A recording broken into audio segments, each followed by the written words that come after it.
It has been an exciting 2 days, and these days have happened because of our time and coming together as a Department of Agriculture and an agriculture industry. And it's my honor to introduce somebody who has picked up the mantle for agriculture leadership and is doing it exceptionally well. Couldn't be more happy to be on his team and thankful to be on his team.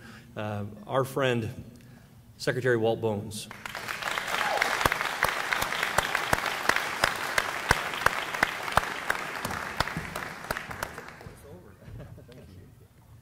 Good evening, everyone, and welcome. We really, truly appreciate you being here tonight.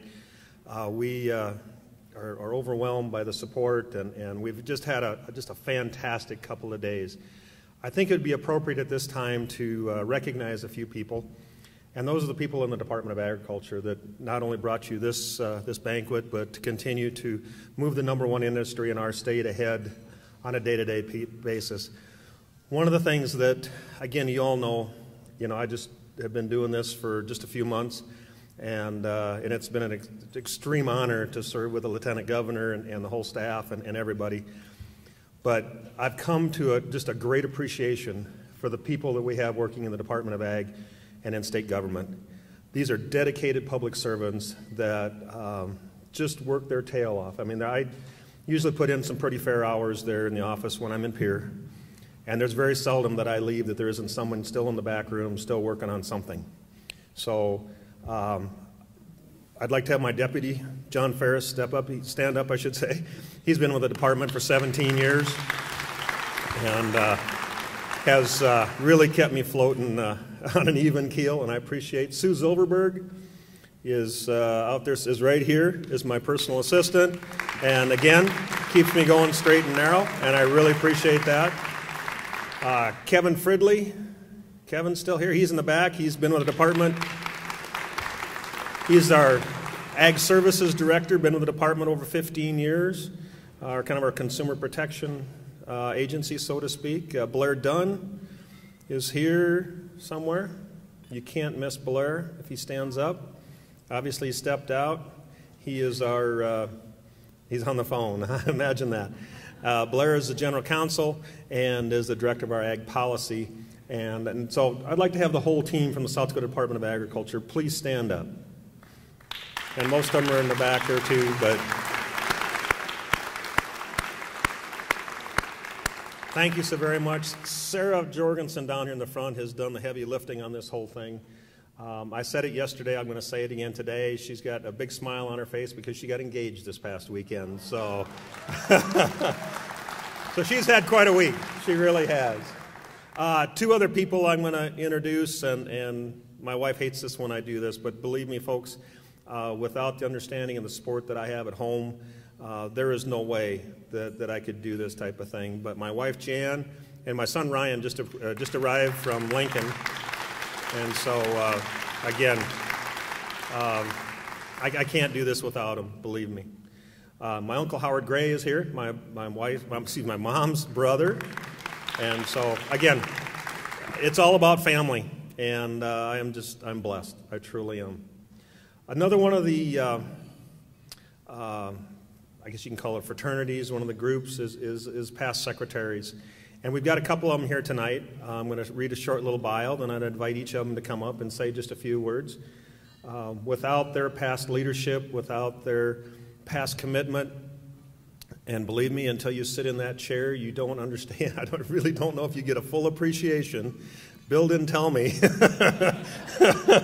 But you truly don't get an appreciation for the diversity and the total expanse of agriculture in the state of South Dakota. And these folks have sat in that seat extremely well, and so I'd like to call each of them up here. First one we're going to have is Darrell Cruey. Darrell was probably the first Secretary of Agriculture that I really had a chance to interact with on a day-to-day type basis. We had him out at our place a number of times, and again was probably the first Secretary of Agriculture in the state of South Dakota that I truly was able to call a friend and be able to call. And so here's a quick bio on Darrell. He was appointed in 1996. He assumed the role of Secretary of Agriculture after being the Rural Ag Networking Specialist in the Governor's Office of Economic Development. Here he headed economic development efforts in communities to revitalize the rural economy. He worked to assess the potential for value-added enterprises in the state and facilitated the development of networks and cooperatives to realize that potential. He was among those who helped shape the new post-1980s rural economy in farm country. Among Darrell's accomplishments as secretary were working with the governor's office in planning the governor's cattle conference, developing a crisis network for mental health care providers during the blizzard crisis, assisted in developing and promoting value-added projects and funding, assisted in the Prairie Dog Summit, working with sunflower producers on the Blackbird program, and working with weed and pest districts on noxious weeds and mountain pine beetle problems. Departing the office in 2000, Darrell went on to pursue interests in the private sector, and he has not stopped, folks, even though he has been retired from the Department of Ag for the past 11 years. He still continues to work on ag-related projects as a special consultant with Cruey and Associates. So I would like you to welcome to the stage past Secretary Darrell Cruey.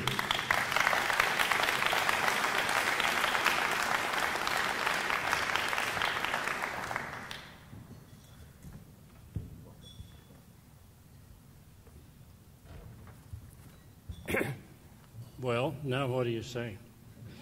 Let's talk about Secretaries of Ag up here for just a minute. We have, number one, the privilege and the honor of representing the entire ag industry of the state of South Dakota, which is the number one economic base within the state. It fights with tourism back and forth over here. But now I want to tell you the true story of how Walt, myself, Bill get involved with this. Once we are selected by the respective administration, immediately an electrical shot goes out to John Ferris. And it says, "Here he comes." Well, John, he gets Suzanne, he gets Kevin, he gets Smokey, who's not here, and they have their own ag development summit. How are we going to teach this crazy person to adhere to our standards? Okay, then John sets up the protocol. Here it is, nice and neat. Then he calls all the producer organizations, the elevators, the commodity groups, the bankers. He gets Bob Schmidt to go and Dakota Bank in on it. Now we got to train that Secretary of Agriculture, another person to train so that we can go ahead and still be the number one industry in South Dakota. But they also have to come up and support us, and they do a beautiful job. Thank you, each and every one, commodity groups that are out there. This is a tremendous basic industry that we're proud to serve as Secretaries of Agriculture as we're out there. And thank you very much.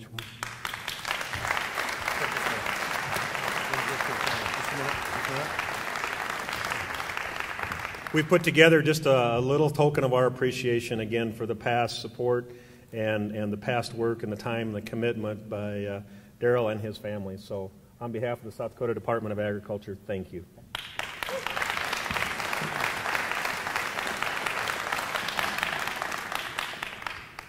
Second gentleman is just our previous Secretary of Agriculture. You all know him well. He was on our panel today, did a marvelous job. He's moved on, still is on the family farm, and as I'll read here in the bio, but I can honestly say that probably without Bill's mentoring and pushing and twisting the arms and whatnot, I probably wouldn't be here tonight. So he planted a seed kind of early, and we had some time to think about it, and was on the selection committee, and so I truly appreciate this opportunity. I'm going to say this publicly for the opportunity to serve you folks. Bill Even was Secretary of Agriculture from March 7th through April of 2010. Prior to being the Secretary of Agriculture, Bill served as Deputy Secretary of Tourism and State Development and Director of the Governor's Office of Economic Development. He also served as the state's energy director and as a policy advisor for the governor's office. Among Bill's accomplishments as Secretary of Agriculture are planning and working to coordinate the first ever Ag Development Summit. We just had the second one, this is the finale. Encouraged a proactive approach to reiterating the economic importance of agriculture in the state and the region, and served as chairman of the National Association of State Departments of Ag, another one of these great government acronyms that I've come to love and appreciate, called NASDA, Food and Agriculture Security Policy Task Force. After leaving the Department of Agriculture, Bill has continued to work in the agriculture field by becoming the senior manager of biotech affairs and regulatory at DuPont Pioneer. In addition to his official work, Bill continues to work on the family-owned and operated farm, which has a diversified crop and livestock operation near Humboldt, South Dakota. The farmstead was homesteaded in 1883 by his great-grandfather. Bill's accompanied by his wife, Janelle. Thank you very much for sharing your husband over those years. I'd like to call Bill Even, please.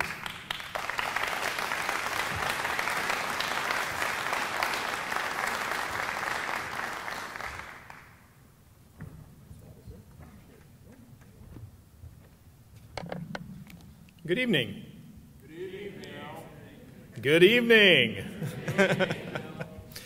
Thanks a lot, and thanks so much, Walt, for this recognition this evening, and just a great past 2 days of talking about the importance of agriculture to the state of South Dakota. And thank you to the Lieutenant Governor and for the Governor himself for taking the time out of your very busy schedules to invest that amount of time with those of us here this evening. You know, I would have to concur with everything that Secretary Crewy had to say. The only reason that I had any sort of modicum of success while I served at the Department of Agriculture was really based on the fact of the staff that I had the pleasure of working with, and those of you in the audience that put up with me, from the commodity groups to the legislators and everyone else.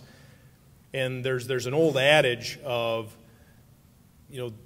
you stand on the shoulders of giants. And I think that aptly sums up my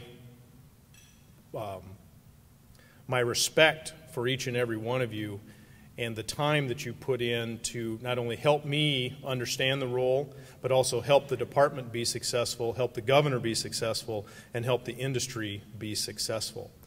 And Walt mentioned one thing in the beginning, the idea of a governor's ag summit to really put a focal point, a laser-like focus on the importance of ag to this state was just a crazy idea rattling around in my brain about 2 years ago. And through numerous meetings with staff and scratching on whiteboards, we came up with this concept. And then, I promptly left and left John and all the rest of the staff to pull the first summit off, which they did well. And I got to tell you, Walt, it truly warms my heart to see what this has grown into. A 2-day event with very credible speakers, very outstanding information, but more than that, the old saying that you can get all the people that agree on something in agriculture in a phone booth, right? Because we're constantly battling back and forth. I think we've really crossed Rubicon in that light with what you did yesterday, and Lucas and staff of putting together the wide variety of individuals that talked about the issues and gathered some consensus in order to give direction to the governor and the lieutenant governor. And with that, it's with certainly a humble thanks that it's been a pleasure to serve you as a public servant in South Dakota. Thank you.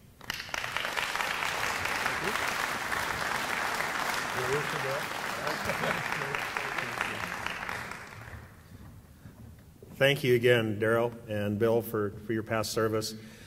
Just wanted to kind of focus on one point here, folks. For those of you that were at the roundtable, the Key Leader Roundtable yesterday, we had 46 people around the table representing each and every commodity and farm organization that we could. Just an absolute amazing effort. And for 4 hours, we totally focused on everything that unites us, not the issues that divide us. And it was just a treat to be there. Now, our challenge for each and every one of us out there, each and every one of us in state government, is to do something with it.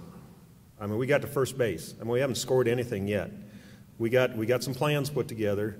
And as a friend of mine just told me the other day, he talked about, a little bit ago before the deal, and he made this point extremely clear, and it was very well said. He said the Father Goose brought all the little goslings in and worked on them all day, taught them all how to fly. They all got to where they were quite proficient, and they turned around and walked home. Great point. Great point. So now is our challenge to do something with it, and I know our team and our group is committed to do that. So thank you all again. I will turn it back to Lucas for purposes of an introduction.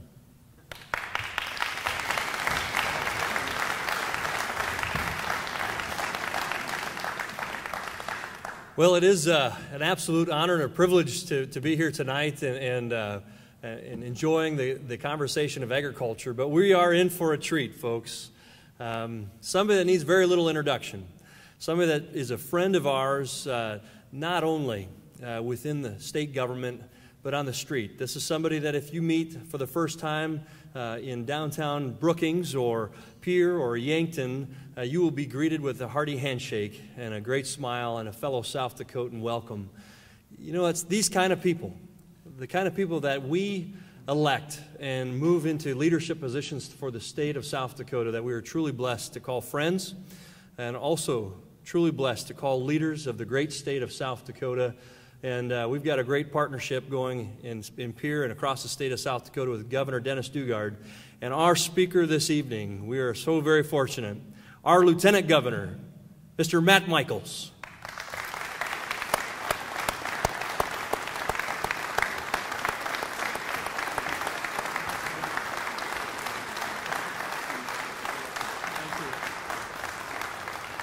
Thank you. That's very kind. Those spotlights are pretty. No, officer, I didn't do it. They're incredibly bright. Hopefully, we're not recording any of this. I actually want to thank you to the Bones family for giving us the opportunity to work with Walt, and that's true of everyone within the department. And I can speak from experience because I'd only known Walt through, just walking in the hallways legislatively, and we've encountered each other before that. But the governor put together a great process as we thought it was time, based on our experiences, to have a different organization of government. And one of those was to flatten, as they say, is a fancy word for saying that each of us who were called to serve would have, in an executive committee role, responsibilities for over certain areas. And as Walt had said, various committees were established of people that had volunteered to say, who is it that can be called to service, that can bring their benefit, their myriad of experiences, and just that basic Midwestern South Dakota ethic to the service for the greater good. And the products throughout the years have been tremendous, but especially in the last month working with you, Walt, and the dedication that your family gave up for your time with us when we were flood fighting. Very few people know this, but in the flood fight world, there are a lot of people through his direction in the Department of Agriculture, a number of them that are here, number of former individuals that helped us in various aspects and are still helping us, in addition to doing the job that they were, quote, hired for, which is an understatement, but took on collateral duties of assisting us in various areas, whether it was public affairs, supporting the governor and me in various areas. And we put Walt in a truck, and he came up with some brilliant ideas using that just solid knowledge that he was raised with and the experience. But the families give up quite a bit, and I know that they're very appreciative. And Walt, on behalf of Dennis Dugard and Matt Michels, I want to thank you, but especially your family, for sharing us with you.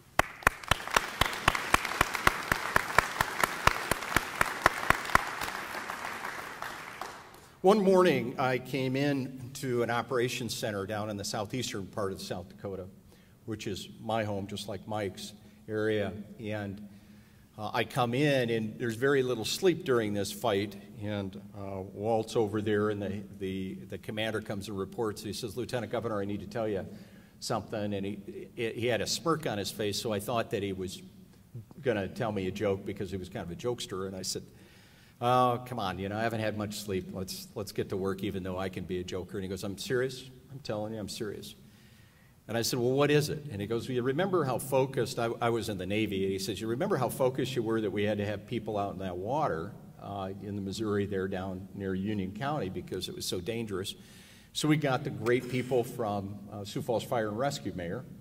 They were just spectacular. They were so good that I got to get the Army guys out on the boat and show them what it's like to be, zipping around. But they said, that was some pretty good suggestions. And I said, "Well, stop your puffing. Just tell me the story." And he said, "Well, they pulled somebody out of the drink last night." And I said, "Really? One of our guys fall in?" He said, "No. What we found is a guy floating down the river in a baby pool." And I said, "No, quit it. I just don't believe it." He goes, no, I have a picture," and he showed me it. He said, "No, it was a guy who was floating down. It was dusk in a big, in a fast-moving river in a baby pool. Do you think alcohol might have been involved? Anybody want to buzz in?" And it was not your regular baby pool. It was like for big or mini babies. And he was lying down in there, covered with empty beer cans, had a backpack full of ice, so, he was a planner, always be prepared. And if you ever needed to steer, he had a big stick. And so they arrested him, and they said, "What are you doing?" And he said, "Well, I'm out for just a little trip." And they arrested him. You remember that? So they gave me a picture of that individual. And so I spoke to the group then after we were briefed on it, and there's every morning a group of individuals. So right after that, I'm just shaking my head saying, maybe someday these people should just keep going to New Orleans, down the river. But I said, "Great job." Thankfully, that happened. And then later I said, to the whole group, "I cannot tell you this guy's name before he's indicted, but I can tell you his first name." And his first name was Gene. And it just goes to show you that Darwin was right. It is a gene pool problem. Well, thank you. No. True story. Walt was there. We don't make these things up. I want to tell you about our experiences. But I think as we were talking at our table, I have some prepared remarks, which is usually, for my attention span, not always the best. And I want to reflect on the fact that we were able to eat tonight, that beautiful meal, because contrary to doing the test questions of young people today, and maybe even older, where does food come from? And the answer is the refrigerator or a restaurant or a grocery store. That the people represented around here continue the true tradition, as the Secretary and Lucas pointed out, of advancing one of the most basic God-fearing callings, to serve others and to give us food and sustenance. It absolutely amazes me, as we were talking at this table, about the fact that within a span of 150 years, March 2nd, 150 years ago, we became a territory. 2 days later, President Lincoln became president. 4 years later, he was assassinated. The people that migrated, a large portion of them that came, and we talk about our history and the love of the land. You are people of the land. And so few people have that connection and love to toil, to serve, and to feed over each producer over 155 people. But the origin of that was a calling to an opportunity, to a government that was not in the way, but facilitated the opportunity of trade, of freedom, of self-governance. And the people that came before us said that we don't like being a federal territory. We want to be able to self-govern because we fought, a number of us, in the Civil War so that we could be one, and so that we could have land and we could prosper And that it wasn't because there was a king or somebody who had money or I had some connection through my family bloodline. It was because I was willing to work. It was because I was willing to take a chance. It was because we were going to work together as community and neighbors to serve each other. And obviously it was tough.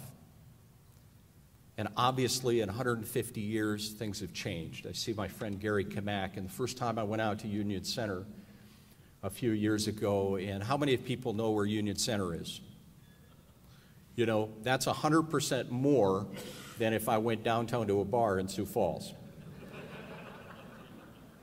And to me, that's interesting because our legislature was put together by these same individuals so that when you came to Pierre, one, it was a limited government and that they fought for freedom in the Civil War. And when I went out, and I've been out west, the first time I went to Larry Roden's place and met Gary, I'm standing there looking at a homestead. And it wasn't too far where there was another one, but he showed me where his grandparents had homesteaded. And we're standing out there and we're hearing the wind. This was many years ago. And Larry likes to tell a story that when we first met, he said, "Who's that Michels guy?" Because we met in the legislature. And he said, "Well, he's a guy from Yankton. He's a lawyer, used to be a former nurse." And he said, "Now hold it. I'm from West River. I'm a rancher." And he's huge. Larry's got a hand bigger than my head. And he said this in a speech once. And he said, "So I'm looking at this guy and I go, now let's see, Michels, male nurse, East River lawyer. I don't think we're going to be friends." But we were put together working on things to understand. He'd come to Sioux Falls to see and experience what our packing plants are like in East River and what we can do throughout our whole state. But I'm standing there and he's describing how he came to be by virtue of God calling his family there, opportunity and ranching, and they survived. And there are stories that are replicated like that. And all of a sudden, this thing starts dinging, and he picks up and starts talking through the air on an interesting piece called a cell phone. Literally in the middle of nowhere, if you think of it, with beautiful people that have busted the sod or have raised cattle. And he says, "Yes, honey, we'll be there in a minute." And he was talking to his wife through the air to be conversed with, having steak that he had raised off of the hoof, and that we were going to a place where refrigeration had been invented to be able to be utilized, and then later we were going to watch a football game through the air. And there we had just looked a little more than 100 years ago at root cellars that his ancestor had put together. I was so moved by that, as you can well tell, that we really are a product of our experiences, and that all of what you bring in encouraging people to be in public service of feeding the nation, the people of this state with the industry that we have, the #1 industry. I remind us again, we are a people of freedom. You all know that. And we are a people of the Civil War. We have a Union County. We have a Lincoln County. We have a Grant County, and we have a Gettysburg. And these people, our ancestors, and all that have come, wanted us to succeed and to do so with as limited government as possible. It's been amazing for us, for the governor and me in this last month or so, in fighting the flood and encountering people from other parts of the nation. And they said, you know, it's refreshing to be in a state where people are in service to others through government and don't throw up a whole bunch of regulations but want to facilitate an answer. And I said, well, I find that humbling, but, you know, it's, I think, in our ancestry. When you look at the dedication, the hard work of all the people in agriculture, whatever type of production agriculture you're in, you are in service to man and womankind. Now, what is it that I would know about farming? It is kind of interesting because Dennis Dugard and Matt Michels have been friends for a long time, and I'm privileged to serve with and for him and you. And we would talk periodically in the legislature and other places where we bonded in our friendship.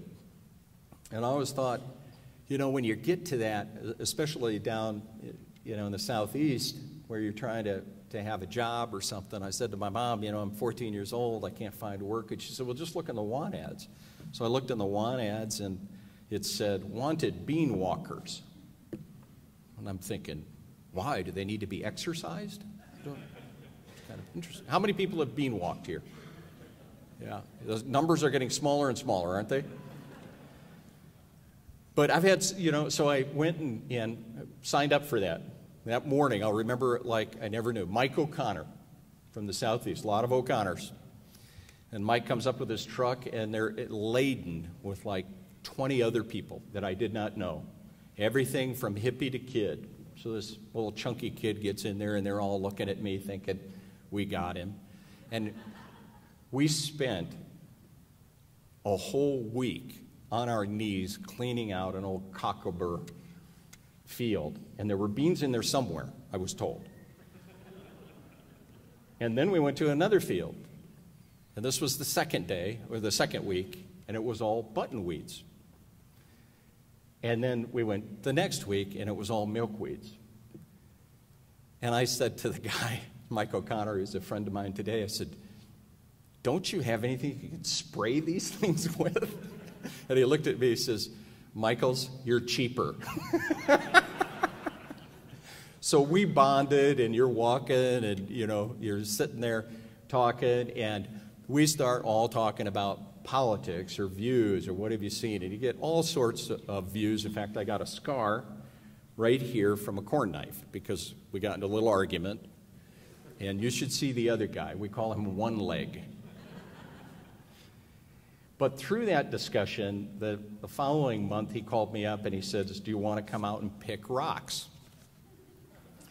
And honest to God, I said, why? Are they ripe? And he says, well, you have always been a smart, and he filled in the blank. And I said, sure, I'll come out and pick rocks. So I did that one day for a year. I will never pick rocks again. But he taught me, and all of those people taught me a great deal during a couple of different summers about truly not only what hard work is, but what an ethic is, and that even in a small town, South Dakota, where you don't have exposure to farming, he mentored me. He gave me advice. He gave me suggestions. And that's what you continue to do. That's what you've always done as producers, as other individuals that are supported or supporting agriculture. And obviously, it's not easy, but we are so grateful, the people of South Dakota, for your dedication and your service to continue to ensure that we, entrusted with these great people of public service, that we could advance agriculture from an international perspective. I've been honored and blessed to have lived around the world, and it is absolutely amazing to me the systems that are put in place, the opportunities so that we can all succeed if we work hard. We have the opportunity for education. We help each other like neighbors have always helped each other, but that we really are working together. Other governments, other countries, other organizations do not have that type of dedication, and it's not driven by organizations. It's not driven by governments, because governments are us, they're people. They provide individually this opportunity. And the governor and I want to thank you especially for perpetuating, for feeding us, for providing this economic engine for the entire state. Because in addition to the fact that we all love to eat, it is a true calling to be able to serve people by producing and supporting our great producers and continuing that tradition by getting the next Matt Michels out there picking rocks. So I thank you very much. Bless you all, and thank you for all that you do for us, and be safe. And on behalf of the governor and I, thank you.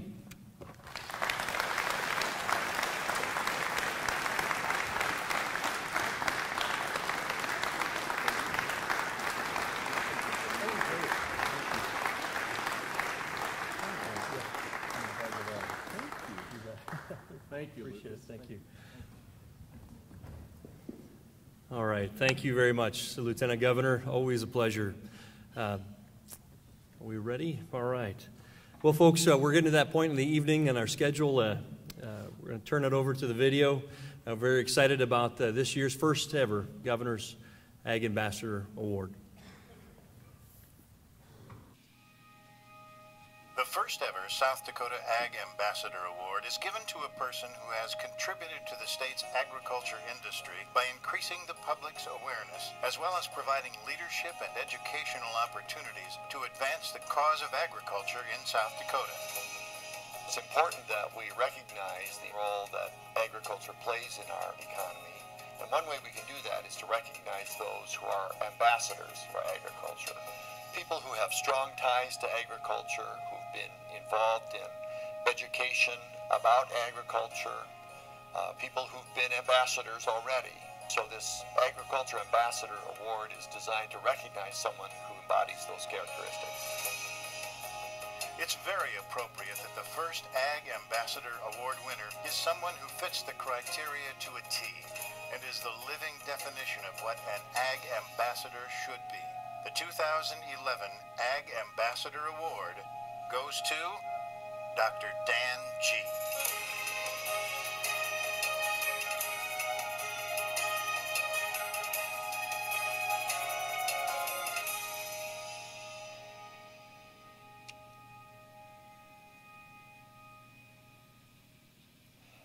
Dan, on behalf of all of South Dakota, congratulations on being a South Dakota Agriculture Ambassador. We know you're a great representative for our state, and you're going to continue to be just that.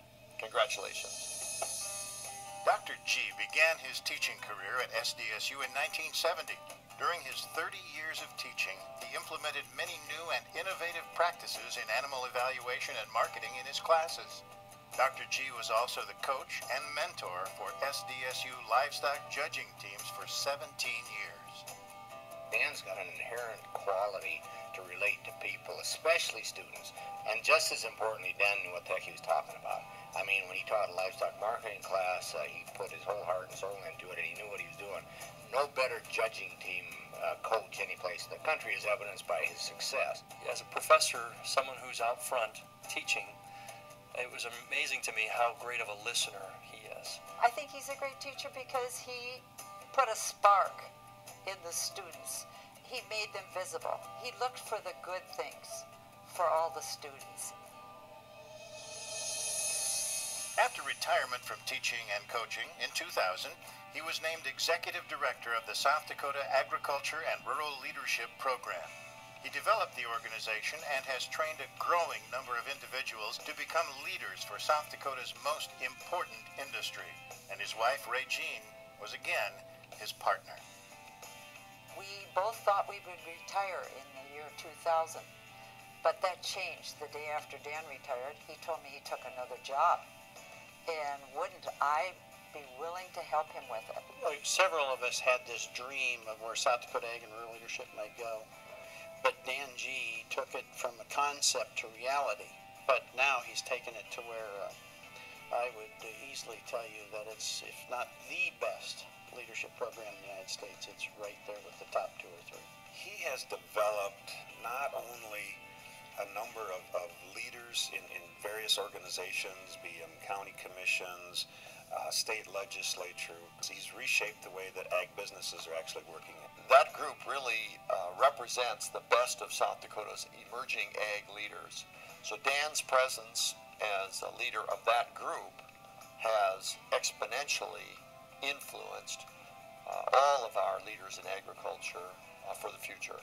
I think that Sadaro changed the face of agriculture in South Dakota more than any other single operation or organization that I saw. He is out there promoting agriculture and rural communities in the state, no matter where he goes. And that includes the international stuff that he does with South Dakota Ag and Rural Leadership as their international study group director. And so he's just the epitome of it, and it's just excellent that he's been chosen, and rightfully so. When you think of someone who is an ag ambassador, you think of someone who's going to be leading from the front, somebody who's going to be breaking down walls and barriers to learn more about agriculture. And Dr. G has not just done that for South Dakota Ag and Rural Leadership. He's done that his entire life, and he has affected and impacted agriculture for years to come. His dedication, it crosses generations of us involved in agriculture today. His imprint on agriculture of South Dakota is absolutely phenomenal. He's made thousands of people better leaders and better people. And his family life is a reflection of his professional life as a husband, father, and grandfather, sharing love and values for generations. Oh, he's been a great husband. I say that because I wanted to marry somebody very ambitious, and I think I found that man. He's been a great father in teaching our 3 daughters, as well as a great grandfather teaching our 8 grandchildren.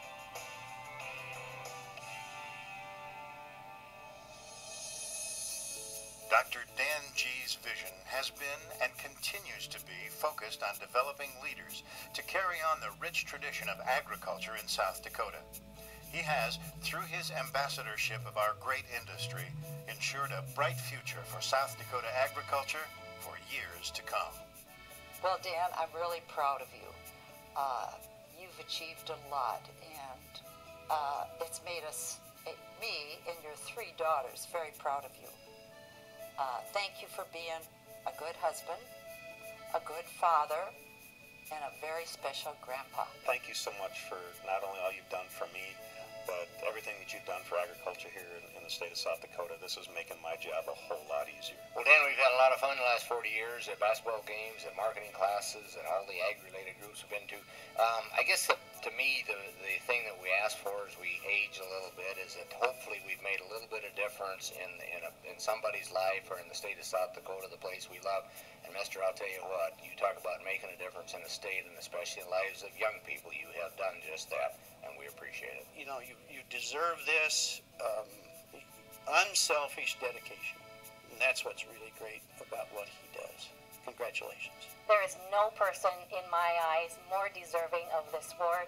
Thank you for everything you've done for me personally, for Sidaral as an organization, but most of all, for agriculture in the state of South Dakota. Congratulations. Dan, thank you.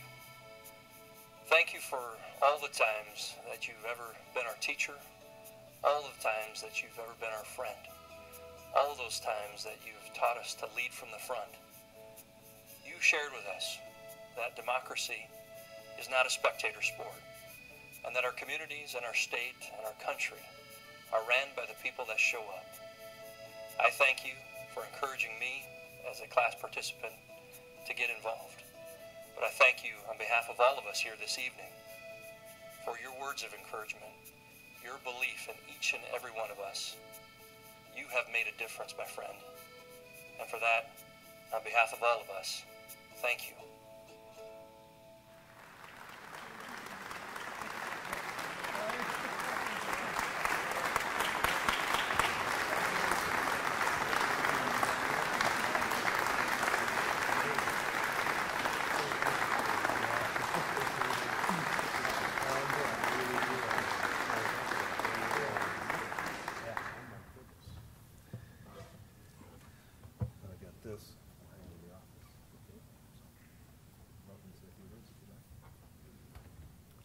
Well, thank you. What a surprise. Over the last couple of weeks, several people have asked me who I thought was in the running for this award, and I had a pretty nice list of people that I thought were really have done a lot, and I was sure it would be one of those. So I really appreciate that. Thanks, Regine, for all the support. She's been a big part of particularly Ag and Rural Leadership. Our daughter Jessica is here tonight. It's been a fun ride. We come to SDSU, to Brookings, 46 years ago in 1965, and we've been there ever since. So I had the opportunity to teach in animal science for 35 years, and that's almost the best job you can have because every year there's a new set of the best and the brightest in South Dakota and the upper Midwest that come to South Dakota State University.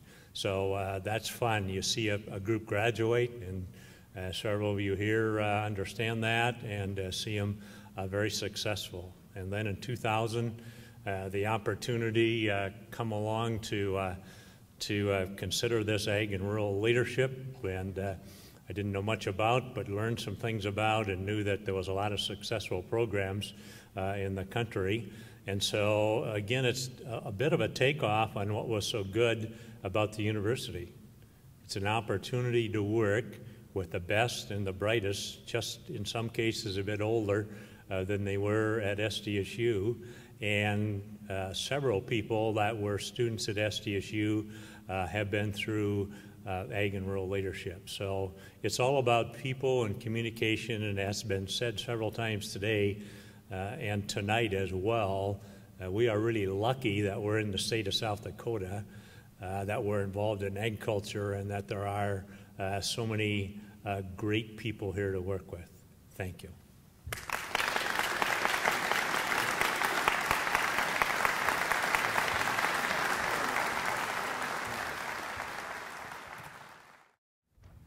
Well, I heard that some of the nominations that were likely was Walt Bones. We thought that it was pretty good laughter when we realized that nominating the Secretary of Agriculture for the award would be not the right fit. I'll tell you, to keep a secret from Dan G. in the state of South Dakota is nearly impossible. But boy, when we started looking for our ag ambassador candidates, it just was unbelievable. One name just was in every conversation, talking with the administration, the Department of Ag, our contacts. It was too easy. It was a wonderful, wonderful choice by the governor and the administration. Thank you, Dr. G. The video speaks for itself.